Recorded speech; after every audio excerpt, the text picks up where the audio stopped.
One. All right, good evening, team. Sunday night prep, getting ready for the week. And we're basically close to closing the month, too. My main tickers that I'm actually going to be focused on was going to be Snow. It's going to be SPY in regards to Tesla, so Tesla's going to be another main one. Airbnb, which is Airbnb, another ticker.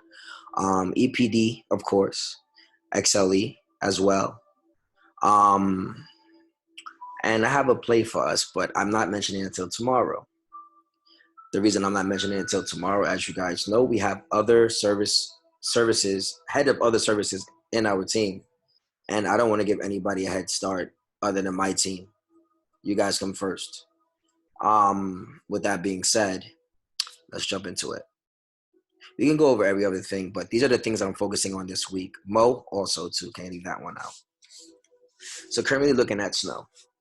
Snow, I liked it for many reasons. This is a H1 chart. I'm going to go straight to the 4-day.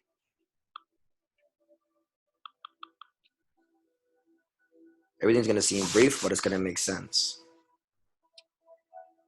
What I'm getting with Snow, I'm looking for that inside up type of move. We have our pullback, and for reasons that everybody already know what happened. But other than that, we have a rising channel. It respects the fibs to the T. I'm looking for us to create a hot dog on this H4. It started 12/16, so it ends at the 18th. It ends Tuesday, so this candle will close Tuesday. I'm looking for us to test 351. If we get any type of downside, the downside will bring us to the 14 SMA. So with that being said, we have calls, but at the same time, I want to hedge. So by Tuesday, if we are not above 332.39, I am going to exit this position. And this is into the closing. I would like to see us test 342.91 and 351.42 on pawn close. So by Tuesday, that means that candle closes Tuesday. We start a new candle Wednesday. And that new candle that we start Wednesday, it's going to close the following Tuesday, actually. Actually, it's going to be Wednesday, Thursday, Friday. Sorry, it's going to close the following Monday. So if you're looking at ranges for Snow, you got to look at each 4-day candle. These are your ranges. This is an 86-point range. This is a 95-point range, which that's where it topped out at. Then we have this 55-point, so on, so on, 67, smaller, smaller, smaller. So what I'm looking at right now is a box. I'm looking at this type of move. Oops, hold on. And what we have there, I'm going to show you. Similar to that would be this candle here, this setup here. This doesn't necessarily mean this is going to be the exact same outcome. But the way this is set up, it looks exactly the same. The volume as well on both are similar.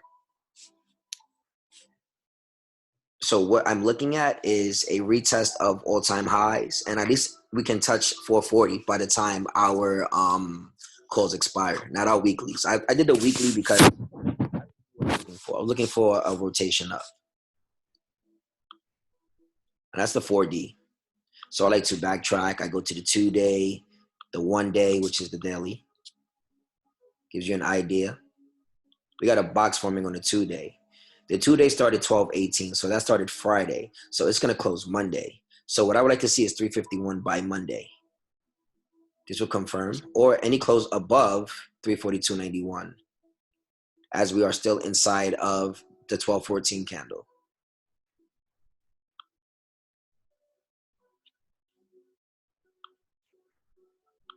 Clean this up a bit. We tested that 14 SMA on the 2-day as well. We're going to go up to the 1-day.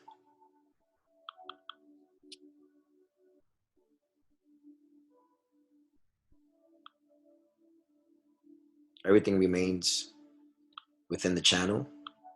Channel has been actually very clean. I actually want to bring it down just a bit so it actually touches perfect. There we go. Top to bottom. Good. This would be our range. This would be how our channel will work. The best calls to take would be the 400s or the 420s. Anything close to ending of January actually beginning of January, because we're looking for a big move to come. And after I look at the daily, I actually backtrack a little bit too. So I come down more. I go to the H4. I've been loving the H5 a lot. I actually been using that quietly because I'm still studying it. I'm trying to make sure. I want to see, do we focus more on the ranges of the H5? Do we focus on the range of the 4D, the 2D? Like, this is a gorgeous chart to me. This is actually bullish setup for me as well. Similar to over here too. We have these two confirmed down moves. Then we leveled out based here. And then we started taking off. Came back down below the 14 and 30. As you can see here, we tested the channel, rising channel. We want to get back over that 351.42. I can see us doing that by Tuesday or Wednesday. I'm expecting a big move to come. This is the biggest volume, and this biggest volume actually happened. And this is why I like the H5, because this big volume happened down here at the bottom of the trend. So this will confirm a reversal. Second biggest volume was here. Was this big candle. See, it doesn't matter. Volume and ranges are two important things, and a lot of people don't get that. And the reason I say volume and candles are very important, and I'm going to show you why. This range alone is way bigger than this range here. But this range here has the biggest volume. Almost similar to this range here, right? That goes unnoticed for a lot of people that don't know what they're looking at. And then here we had some pullbacks. We had some yellow volume bars. Volume decreasing here. Not much sellers going on here. It's not a lot of sellers. Not much of a seller here. It just closed because it closed with inside the 5H candle previous to it. So this happened here because it was basically, in a sense, a negative close. But this candle here was a low volume candle, but it held above 332.39, and that's what I kept referencing all Friday. So these levels will be posted in the Ninja chart visuals. Actually, you can just watch this video to go over these levels for this. So that's already snow. I want you guys to focus on that for now. What I can actually also do here too is I can actually adjust these extensions. I can create a new one using this level here to the top and bring it down to here. Now the next important level is going to be 340.89. We have to close above that, and I want to see that happen by Tuesday.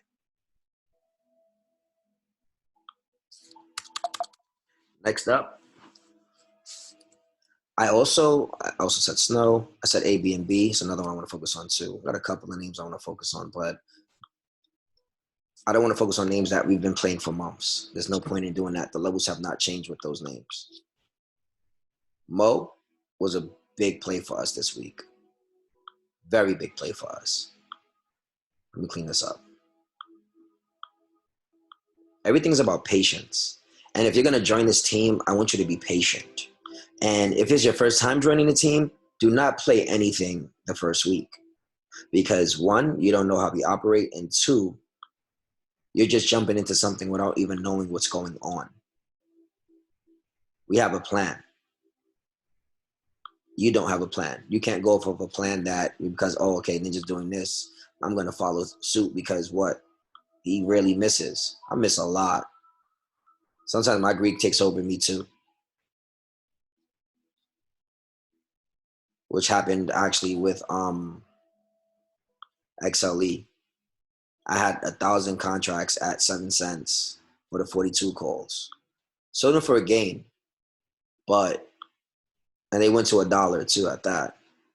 I didn't take that profit as I should have because I was trying to see what they were doing. Then I saw 3 different signals that told me that they was going to reverse, but I still fought the trend. Now, this is a key area for Mo. Now we're getting back to Mo. I don't want to sidetrack anything. I'm going straight to 4D.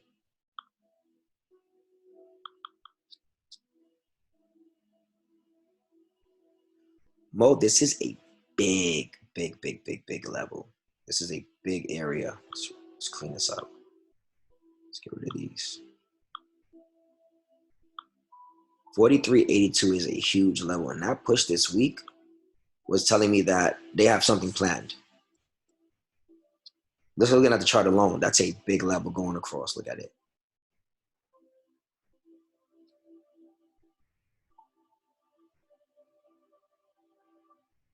So I keep that marked. Best thing to do with these type of plays is buy time. If you are ahead, meaning like we were on time. We have a 4D candle combo. Then we went inside up, 4382. Now, once we turn 4382, we have found a short-term bottom for Mo. This level has to hold. I'm talking about the next 2 months. This level needs to hold. When you chart enough, like you start picking off levels without even having to do too much. You'll find the channel just by looking at the chart.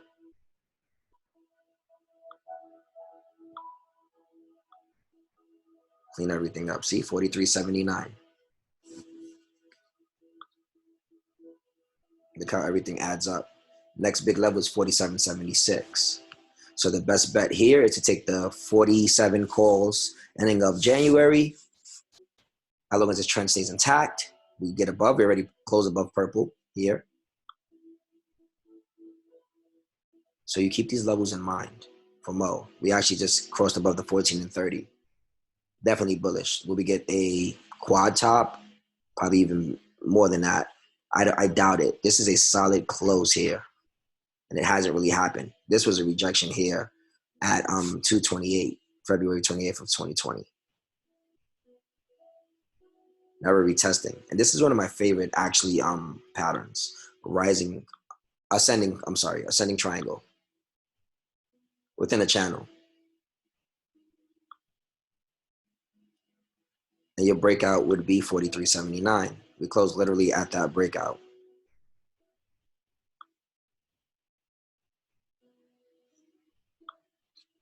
Very beautiful chart at that too. If you look at the long term, like I always tell you guys, you got to check out the bigger picture. The bigger the time frame, the better. Look at this monthly. We're definitely getting 47 by January. If we can close over the 20 SMA here. We have been in a rejection phase since 2017 of the 20 SMA. The next target would be 55. So we can look at leaps for the 55 leap calls on this play. If they break out of this 20 SMA and we find a bottom and support at 4379, just start looking at all wheat stocks or pot stocks. Join another channel here too.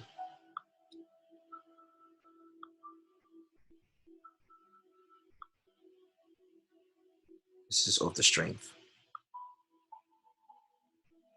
This is nutty.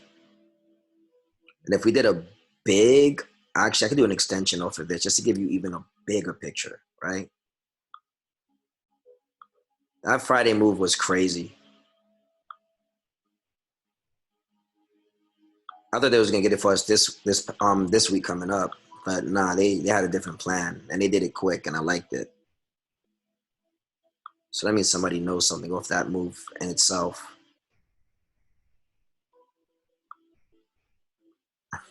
No matter where I draw the fib, it still is a rejection area here. There's a high demand here at this 4409 to 4378 level. Big area. Next big demand is at 5055. Look at how every fib hits each line. Let me annotate this. Look how the rejecting worked up here. Found up somewhat support here. We still couldn't get above this channel line here. Just get so much confirmation to the downside. More confirmation to the downside. Not even one. Well, we got 1, 2, 3, 4. Just more rejections than buys. But then here we got a double confirmation. Nice base area too.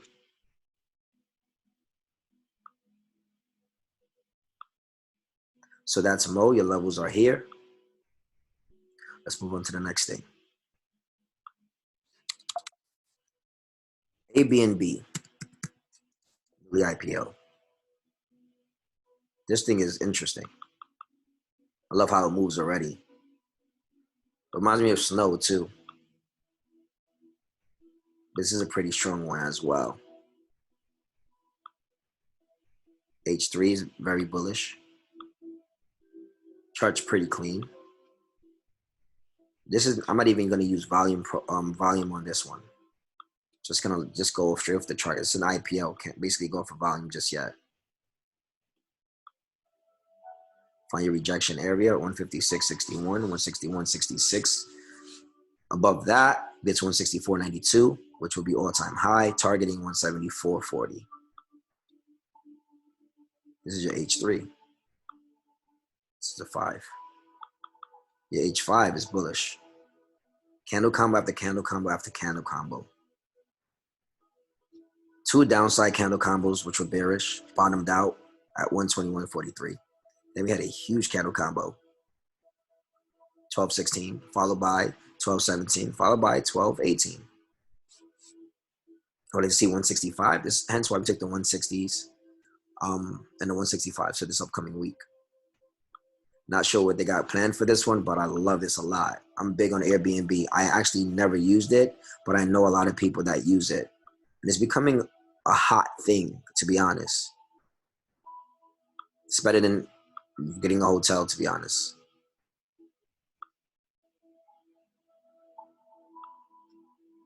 Levels are simple. Nothing needs to be complicated. And if these levels don't work for you, that's just a retracement. We can go to an extension.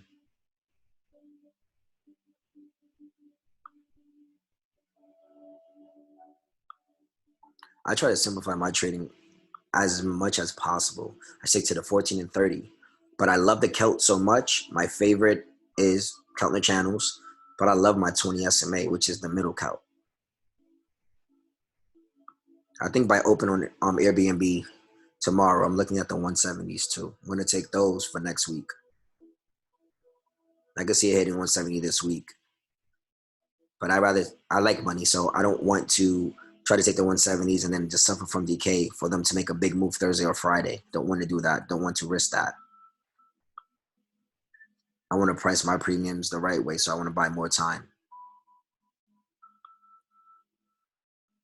SPY. SPY is going to be a big thing for me. Why? I mean, it's always a big thing for me. I love SPY. That's my baby. But with Tesla, there's no reason not to not like SPY. And I had said this, that with Tesla's inclusion into S&P 500, I mean, how are they going to suppress the volatility with what Tesla brings to the table? And Tesla can bring a whole lot to the table. It's going to make for amazing moves for SPY. SPY still in an uptrend, a rising trend line.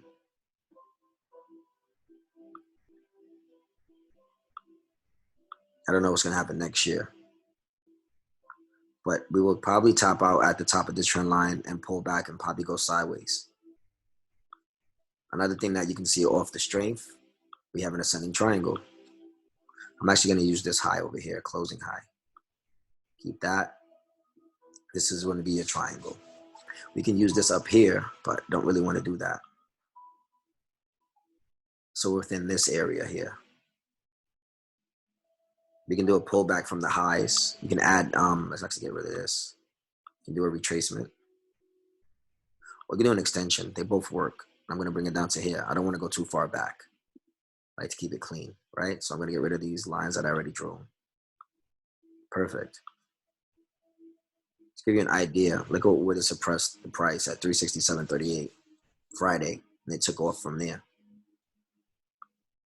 There is no SMA here that is showing this lower trend, rising trend line here from this channel, but it's been bouncing off of this like clockwork. We are trading below the 14 to 30 SMA. So we need to get above 369.91 by Tuesday and hold it. I mean, we can be there overnight, but that's not the point. You guys know me. I love pullbacks. I'm big on pullbacks. The bigger, the better. Got a nice inverse head and shoulder at 364.64. I mean, 364.60. Sorry about that.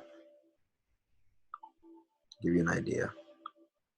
For those that don't see it, point it out. That's your left shoulder, double bottom, right shoulder. Keep it simple. Now this would be your neck. Broke above it, came back down. Now we're retesting 367.38. So in this case, we will call this a cup and handle. Our handle will be here.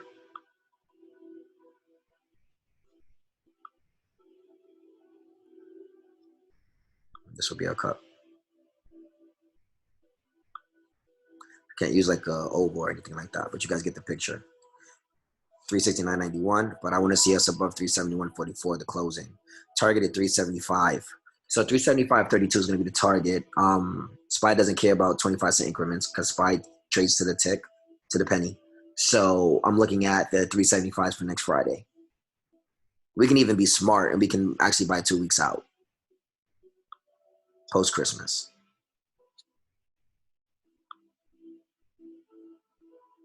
I'm going to get to Tesla now. There's so many things going on, and this is why I don't like to focus on so many tickers. If I get an alert, then that means it's ready for me to trade it. My alert does not work if somebody's like, "Oh, Ninja, this thing is up today." Too bad. I don't want to be in something that's up today, even if it has momentum going for it. I want to be in it before it's already up. That's the whole point for me. I want to capture the full move, not half the move, or I don't want to feel like I'm chasing. People that feel like they're chasing are actually scalpers. Those are momentum traders. They like that. They love the rush. I do love the rush, but I do love to be before everybody, even institutions.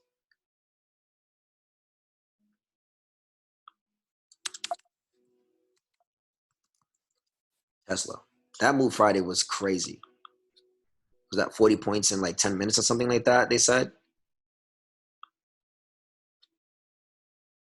Tesla has been respecting its levels to the T, and there's nothing to change with that. A lot of people have been buying this 700 calls. Now Tesla's going to be moving with SPY. This is going to make trading Tesla even easier. If you can read SPY, you can read Tesla. If you can read Tesla, you can read SPY. For those that are like Tesla addicts, start adding SPY to your list. Whether you hate SPY or not, you're going to have to love it. See this channel I just drew? It already to the tick of each other candle. Each level hit. Let me make this a little bit thicker.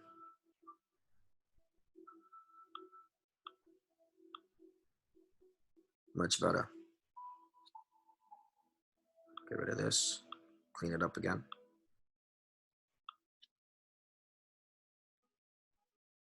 I'm going to do my extensions within, my retracements within my channel, just so you get an idea. Still everything to the T. The buy zone was 629.55.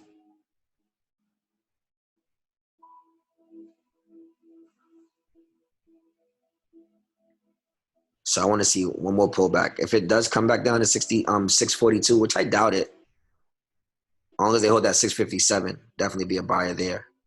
Close at 695, and after hours it's actually down like 30 points, which is not even bad either.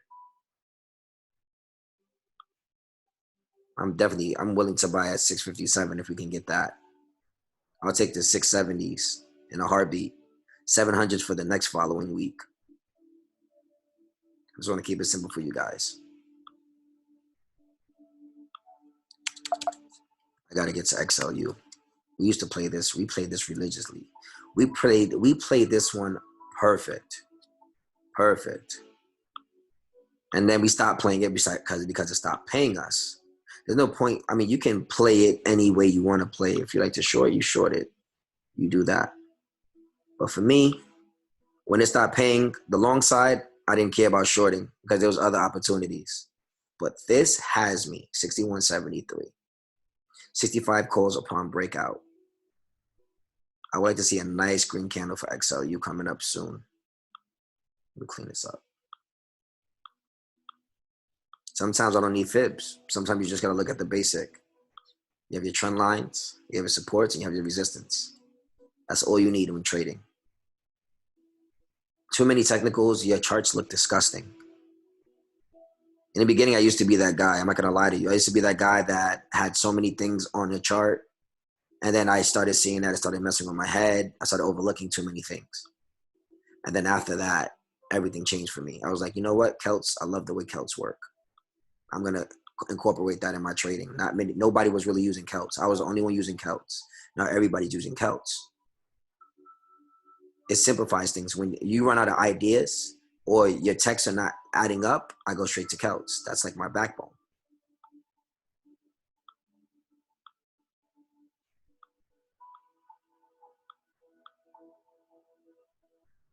This is what I like. We're still trading inside of this with 12-15 candle. We have to break 63.36. Once we get above that, I mean, if this is bottom here, which it looks like an inverse head and shoulders, yes, it does. It does look like an inverse head and shoulders because it is an inverse head and shoulders.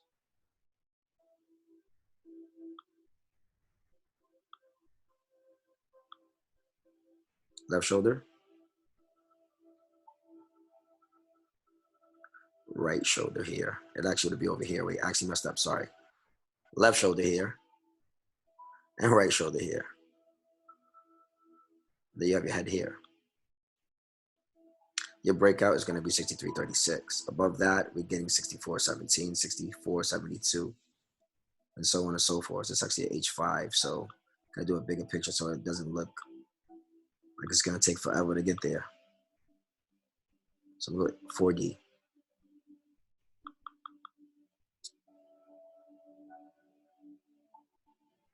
Remember, the 4D closes Tuesday or tomorrow. It's one of those, Tuesday or tomorrow. We're holding this 20 SMA. So I got to see how this holds up here. This, actually on the 4-day, this is actually bearish to me. We got two sell signals here. Not even one buy signal. But if they close this above the 20 SMA, we actually have a buy signal.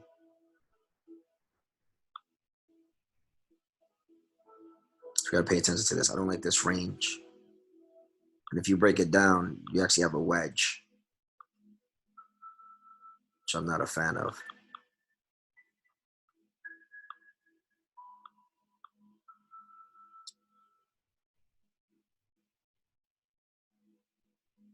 Let's see what they do going into this week. I want to see what they do with this. I'm definitely going to put in some alerts around here. 61.73. They keep pushing it below the 20 SMA. So keep that in mind for that as well. Another name that I want to focus on, I mean, I made a chart for every single name. Everything just gets readjusted. I want to, all right, let me go into GT. I want to get into GT. A lot of you were asking, some of you down 70%, 50%. Some of you just got out because you just couldn't do it. A lot of you, if you feel it has a bad rep, nobody's buying it, why would you trade it? That's just my personal thoughts. I'm trading it because I see the potential it has. It reminds me of Neo. I was the only one bearish when Neo was trading double digits. It came down to my buy price. We all went long. Yes, the whole team. All went long around 160, $1.60. Where Neo's at a year later, $40 per share. And I got a lot of feedback like, oh, Neo's trash, this and that. And I'm just like, okay.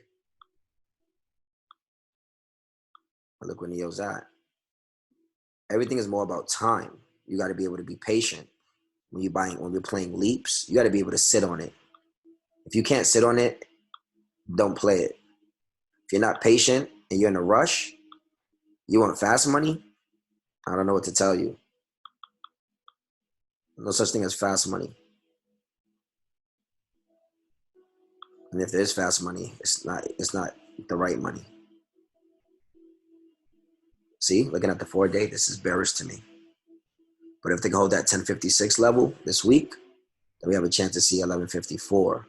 It actually been trading in a channel, to be honest. This is what keeps me in the game. Under 1056, maybe if we hit 10, anywhere near 1011, I will buy commons, and I will actually sit on commons and just trade calls and puts. Those remain the same, holding all levels. That 1056 is very important. I even like to look at smaller time frames just to see what they did on that closing candle, like here.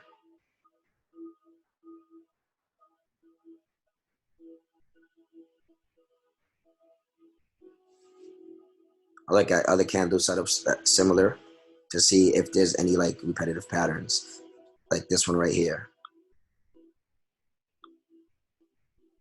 similar to here. We get back over 1056. We're targeting 1140 this week, 1154. It has a mind of its own. So if you don't have the patience, I'd take it out the trade. Because the blaming and pointing fingers, listen, I don't tell anybody to buy anything. I tell you what I'm buying. It's up to you to trade it if you want. If you don't want to, that's fine. But don't get upset because you don't know, you don't have your risk tolerance is not the same as mine. I can watch things go to zero and I can put a lot of money behind it. But I guarantee you I'm going to make that back.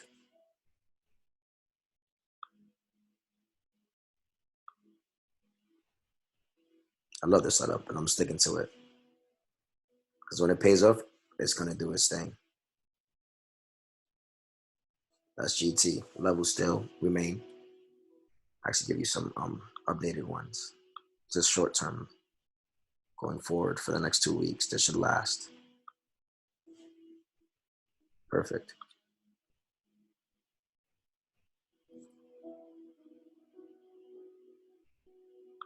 Okay, so I went over those things. I'm gonna go live Wednesday as well.